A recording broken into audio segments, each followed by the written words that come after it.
Hello dear students, welcome to our channel educational goal. और आज के इस वीडियो में क्लास 12th की एग्ज़ाम के लिए जो आपको सैम्पल पेपर प्रोवाइड किया गया है फाइनल एग्ज़ाम के लिए, उसी का आज हम सॉल्यूशन देखने वाले हैं। तो आप सभी देख सकते हैं यहाँ पर कि आपको टोटल नंबर ऑफ क्वेश्चन कितने रहेंगे, 15 रहेंगे, ठीक है। और आपके जो मैक्सिमम मार्क्स वही 80 मार्क्स 80 नंबर रहेंगे और टाइम आपको 3 घंटे दिया हुआ है, ठीक है। तो चलिए सबसे पहले हम सेक्शन ए से ही स्टार्ट करेंगे। और आप सभी से एक रिक्वेस्ट है मेरी कि वीडियो के अंत तक आप सभी को बने रहना है, और जो भी चैनल पर नए हैं उनसे रिक्वेस्ट है कि चैनल को सब्सक्राइब जरूर करना है। तो देखिए, सबसे पहले आपको एक पैसेज दिया हुआ है, अनसीन पैसेज है। आपकी जानकारी के लिए मैं बता दूं कि ये जो पैसेज है, इससे पहले आपको जो कोर्स में इंग्लिश बुक चलती थी उसी में से ये उठा करके दे दिया है। जो आपकी वर्कबुक पहले हुआ करती थी उसी में से पैसेज दिया हुआ है। और पैसेज है एजुकेशन के ऊपर कि एजुकेशन जो है वो भी एक सोशल सिस्टम का एक सब सिस्टम है, यानी कि जो एजुकेशन है वो समाज पर कितना फ़र्क डालती है। एजुकेशन चाहे आर्थिक बात हो, राजनीतिक बात हो, धार्मिक बात हो या दूसरी कोई सी बात हो, हर चीज़ से शिक्षा जुड़ी हुई है। तो इसमें शिक्षा को लेकर सारी बातें हैं कि कैसे आज के ज़माने में वैश्वीकरण और उदारीकरण की वजह से शिक्षा का रूप अब बहुत बदल गया है, ठीक है। नैतिक मूल्य काफ़ी बदल गए हैं, भ्रष्टाचार, भौतिकतावाद, ये बातें हावी हो गई है, ईमानदारी का कोई महत्व नहीं रह गया है, ठीक है। उसके बाद जो परिवार है, स्कूल है, इनकी जो जिम्मेदारी अब बढ़ गई है कि भाई परिवार से ही बच्चा परिपक्व हो जाए, फिर बच्ची कुछ बातें वो स्कूल में सीख जाए, ठीक है। फिर उसके बाद जो ट्यूशन और कोचिंग का जो एक पैटर्न चला है, तो उसकी वजह से जो इंस्टीट्यूशनल टीचिंग होनी थी वो बच्चों की नहीं हो पाती है, ठीक है। इन्हीं सारे कारणों की वजह से जो हमारी शिक्षा नीति है 1986 की, उसने बड़ा इस पर एक चिंता व्यक्त करी थी कि कैसे हम हमारे इस करिकुलम को, इस पाठ्यक्रम को फिर से रीएडजस्ट करें और इसको ऐसा बनाएं कि ये आज की परिस्थितियों के अनुसार बच्चों को हम अच्छी शिक्षाएं भी दे सकें और जो शिक्षा के उद्देश्य उनको पूरा कर सकें। ये आपका पैसेज है, मैंने आपको इसको शॉर्ट में समझा दिया है। चलिए सीधे हम इसके क्वेश्चन आंसर पर आते हैं जो कि ऑब्जेक्टिव है।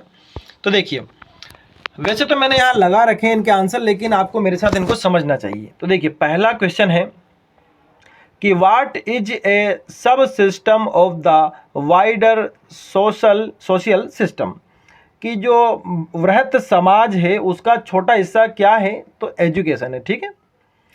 अगला क्वेश्चन है education system is linked with, कि शिक्षा किन किन से जुड़ी हुई है, तो शिक्षा तो सबसे जुड़ी हुई है। तो हम सीधे ऑल ऑफ दिस पर चले जाएंगे, चाहे आर्थिक बात हो, राजनीतिक बात हो, धार्मिक बात हो या भौगोलिक बात हो, हर बात से शिक्षा जुड़ी हुई है। फिर अगला है विच factors have great impact on education system, कि वो कौन सा कारक है जो शिक्षा तंत्र पर बड़ा प्रभाव डालता है, तो वो क्या है, सोसाइटी एंड कल्चर, यानी कि समाज और जो संस्कृति है वो शिक्षा पर बड़ा प्रभाव डालता है।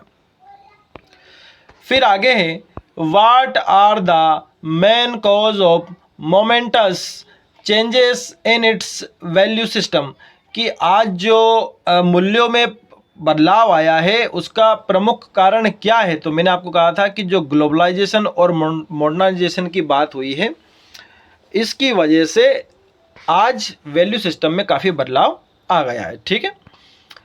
आगे देखते हैं what is the primary institution of education, कि शिक्षा का सबसे प्राथमिक जो संस्था होती है वो क्या होती है।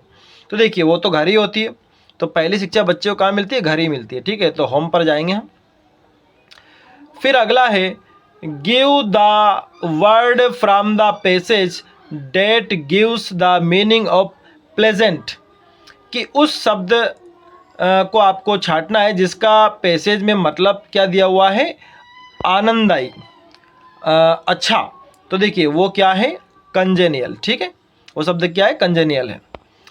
फिर आगे 7 नंबर का जो क्वेश्चन है वो क्या कहता है, cultural, aesthetic and moral education can be found in, कि सांस्कृतिक, सौंदर्य और नैतिक शिक्षा कहाँ मिल सकती है, तो वो घर पर ही मिल सकती है।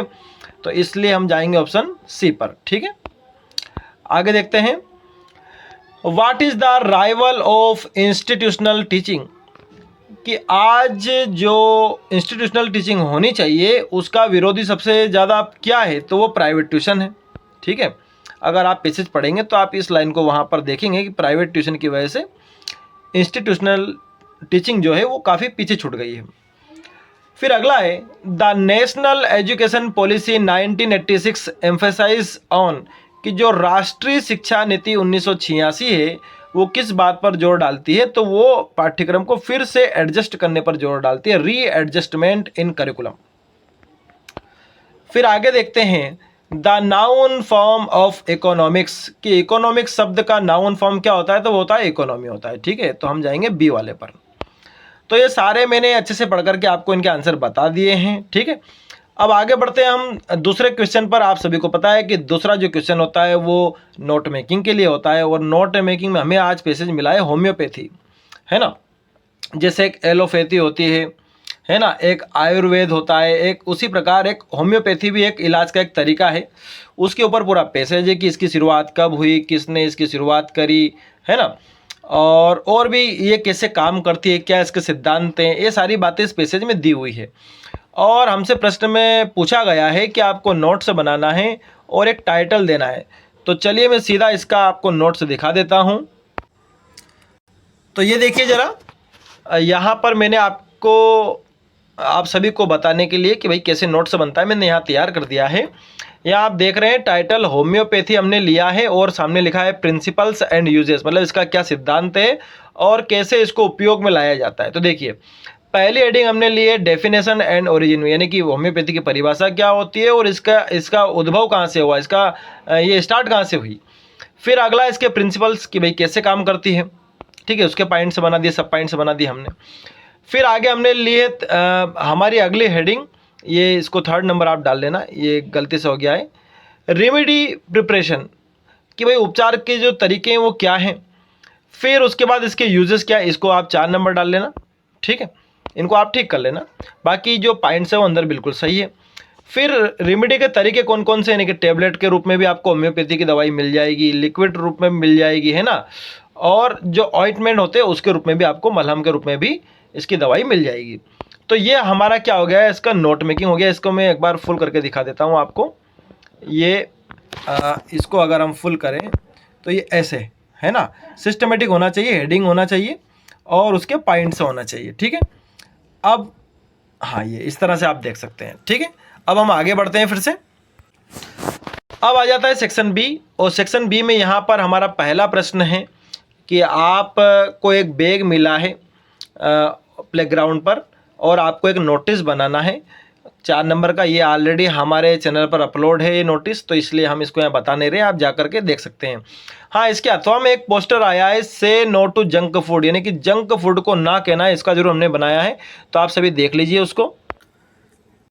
तो ये देखिए, ये हमने पोस्टर तैयार किया है से नो टू जंक फूड, यानी कि जंक फूड को आपको ना कहना है और उनसे होने वाली जो समस्याएं हैं उनको हमने यहाँ दिखा दिया है कि डिप्रेशन हो जाता है उससे, एक्ने यानी कि पिंपल्स हो जाते हैं, आपका वजन बढ़ जाएगा, ब्लोटिंग एंड पफिनेस, सूजन आ जाएगी और हाई कोलेस्ट्रॉल।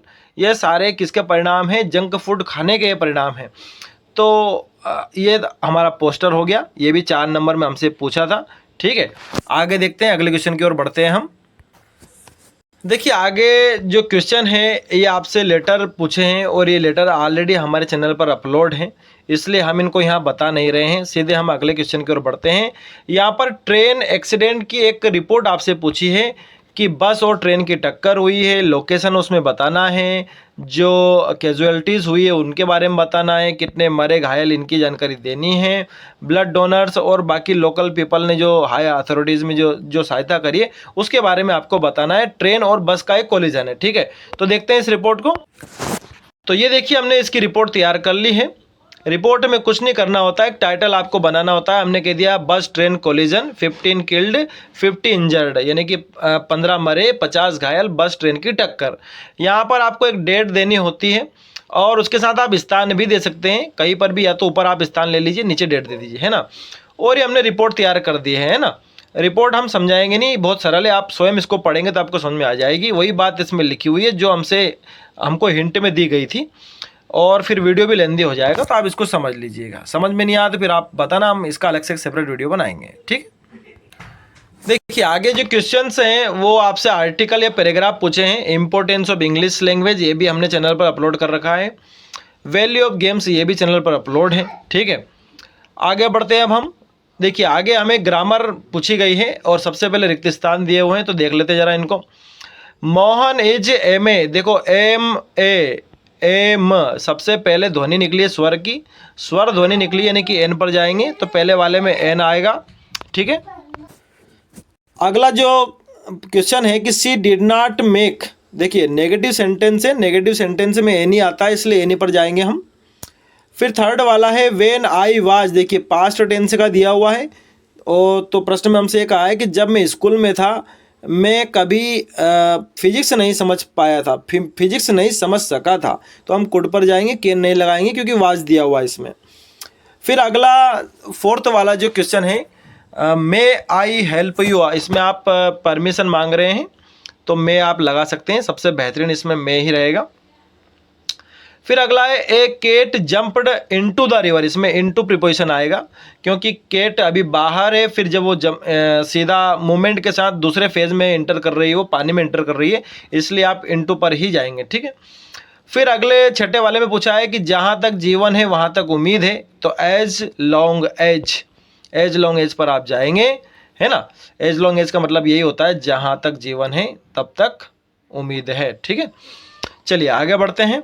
अब इसके बाद हमें डू एज डायरेक्टेड यहाँ पर पूछे गए हैं, और पहला जो क्वेश्चन पूछा गया है he is too old to cross the river, कि वह रिवर क्रॉस करने के लिए कुछ ज़्यादा ही बूढ़ा है, 100 डेट से इसको बनाना है। तो आप सभी को पता है कि जब भी 100 डेट से हम बनाते हैं तो बाद वाला जो क्लोज रहता है उसको हम नेगेटिव में कन्वर्ट करते हैं, तो ये हो जाएगा he is so old that he cannot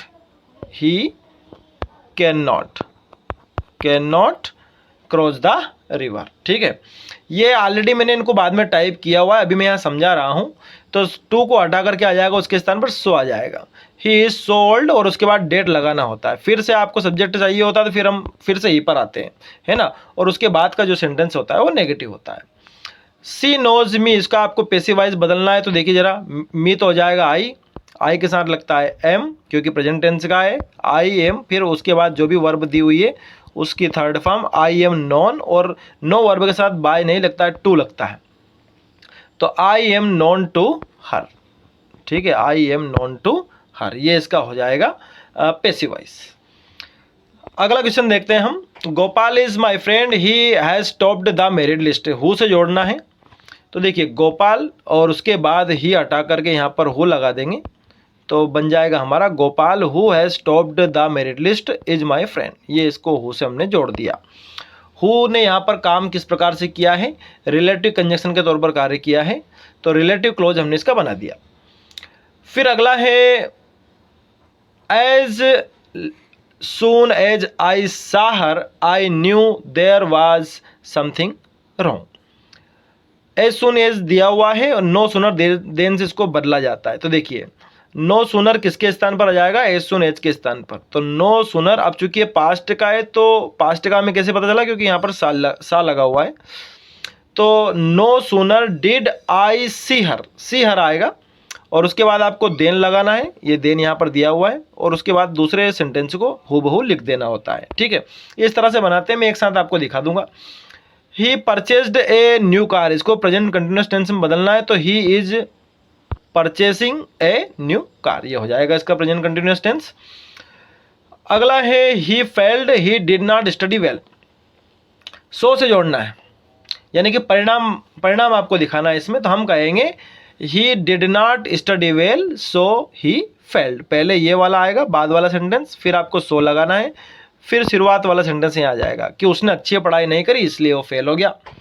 ठीक है, एडवर्ब क्लॉज ऑफ, इसमें क्या आ जाएगा, रीजन आ जाएगा। ठीक है, तो देखिए यहाँ पर मैंने आंसर दिए हुए हैं, पहले तो ये रिक्त स्थान वाले तो वो तो ऑलरेडी वहीं लगे हुए हैं, तो ये यहाँ लिखे हुए हैं, और उसके बाद मैंने यहाँ पर इनके जो डू एज डायरेक्टेड वाले जो क्वेश्चंस हैं उनके आंसर यहाँ पर मैंने दे दिए हैं। तो आप एक बार मिला लीजिएगा, जैसा मैंने बोला था, he is so old that he can not cross the river, I am known to her, Gopal who has topped the merit list is my friend, no sooner did I see her than I knew there was something wrong, he is purchasing a new car, he did not study well so he failed. ठीक है, ये answer हो गए इनके। अब आगे बढ़ते हैं हम। अब अगला सेक्शन है हमारा सेक्शन डी। इसमें भी ऑब्जेक्टिव्स होते हैं और यहाँ पर जो पैसेज दे रखा है रेड ट्रैप चैप्टर से दे रखा है, और पहले ऑब्जेक्टिव में भी ये पूछा है कि भाई कौन से पार्ट से दिया हुआ है, तो रेड ट्रैप से दिया हुआ है। ठीक है, आगे बढ़ते हैं, आप इसको पढ़ के देख लेना, ऑलरेडी हमारी किताब का ये पैसेज है, इसलिए मैं यहाँ उसको समझा नहीं रहा हूँ और वीडियो काफ़ी बड़ा हो जाएगा। What is the antonym of the word पेटी? पेटी का विपरीत पूछा है। पेटी का मतलब होता है छोटा, तो विपरीत तो क्या हो जाएगा, बड़ा, तो मेजर मतलब बड़ा। What does the phrase keep body and soul together? इस फ्रेज का क्या मतलब है? तो इसका मतलब होता है शरीर आत्मा को एक साथ रखना, मतलब जीवित रहना, स्टे अलाइव, स्टे अलाइव इसमें आ जाएगा। Name the author of this chapter, इसके लेखक कौन है? तो सेल्मा लेजरलॉफ। ठीक है, ये आ जाएगा इसमें। Right the synonym of the word gleamed, gleamed शब्द का समानार्थी बताना। ग्लीम्ड मतलब चमकना, तो स्पार्कल मतलब भी चमकना होता है। ठीक है, आगे आपको एक पोएम का एक्सट्रैक्ट दिया हुआ है और ये पोएम हमारी कौन सी है? माय मदर एट 66 है। पहले पूछा है कि भाई कौन से दिन जा रही है कवियत्री, तो फ्राइडे के दिन जा रही है। कौन साइड में बैठा हुआ है? तो उसकी माँ बैठी हुई है। ठीक है, फिर उसके बाद पोएम का नाम क्या है? तो अभी मैंने बताया माय मदर एट 66। फिर उसके बाद आपको विस्तास बुक से जो आपको एक चैप्टर है, third chapter, journey to the end of the earth, उससे यहाँ पर एक एक्सट्रैक्ट दिया हुआ है और उससे प्रश्न पूछे हैं। देखते हैं सीधे प्रश्नों को हम। हाउ मेनी स्टूडेंट्स, कितने स्टूडेंट गए थे? तो 52 गए थे। पैसेज पढ़ लेना, उसमें लिखा हुआ है 52। फिर what did the captain instructor to do, captain ने उनको क्या करने के निर्देश दिए? तो भाई उन्होंने कहा कि to climb down the gangplank. फिर व्हाट इज गोरटेक्स, गोरटेक्स क्या है? एक ये फैब्रिक है, टेफ्लॉन फैब्रिक है ये। अंडरनीथ आवर फिट वाज, मतलब हमारे पैरों के नीचे कितनी मोटी बर्फ की चादर थी? तो 1 मीटर मोटी बर्फ की चादर थी, तो इसमें ए मीटर आ जाएगा। ठीक है, अगर आप इसको पढ़ेंगे तो आपको सारे उत्तर मिल जाएंगे। जैसे कि देखो यहाँ पर आपको 52 मिल गया, ये 1 मीटर की चादर हो गई। ठीक है, और ये उतरने के लिए उनको कहा, तो देखिए टू क्लाइम डाउन। ठीक है, और गोरटेक्स उन्होंने हमसे ही पूछा है कि गोरटेक्स क्या है, तो ये एक तरह का एक फैब्रिक है। ठीक है, अब उसके बाद क्वेश्चन आंसर दिए हुए हैं, ये सारे इंपॉर्टेंट क्वेश्चन आंसर्स हैं, तो इनका सेपरेट वीडियो हमें बनाना पड़ेगा ताकि वीडियो काफ़ी लेंदी ना हो जाए। तो अगर वीडियो आपको पसंद आया है तो आपको लाइक भी करना है और अपने दोस्तों को शेयर भी करना है, और चैनल जिन्होंने सब्सक्राइब नहीं किया है सब्सक्राइब जरूर करना है। तो ऐसे ही हमने अनेक टॉपिक्स के ऊपर वीडियोस बना के रखे हैं, तो जो भी क्लास 12th के, 11th के या 10th के स्टूडेंट्स हैं उनसे रिक्वेस्ट है कि वे अपने दोस्तों को हमारे चैनल एजुकेशनल गोल के बारे में जानकारी ज़रूर दें। ठीक है, और ख़ुद भी सारे वीडियोस को लगातार देखते रहें। निश्चित तौर पर आपकी एग्ज़ाम में आपको बहुत फ़ायदा होगा। Thanks for watching this video.